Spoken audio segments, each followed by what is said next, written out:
ములుగు జిల్లా వాజేడు మండలం కొంగాల జగన్నాథపురంలో గ్రామ సభలు నిర్వహించారు. ఈ సందర్భంగా 6 గ్యారెంటీలపై మండల బీఆర్ఎస్ పార్టీ అధ్యక్షులు పెనుమల్ల రామకృష్ణారెడ్డి గ్రామ సభకు హాజరైన ప్రజలు అధికారులను గట్టిగా నిలదీశారు. 2 లక్షల రుణమాఫీ, తులం బంగారం, రైతు భరోసాకు ఇంతవరకు అతిగతి లేదని ఆగ్రహం వ్యక్తం చేశారు.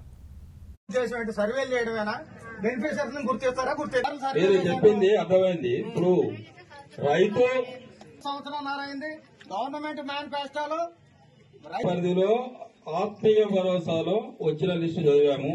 మండలంలో సాగుకు యోగ్యం కాని భూములన్నింటినీ జరుగుతుంది. మా అభియోగం ఏంటంటే సాగుకు గుర్తాల మీద దృష్టి కూడా తీసుకెళ్తాం. ఇటువంటి అభ్యర్థులు ఇటువంటి ప్రజల నుండి వచ్చినాయి కాబట్టి చిన్న విషయం సార్. ఆడవాళ్ళకి 2500 ఎప్పుడు ఇస్తారు? ఎప్పుడైతే ప్రభుత్వం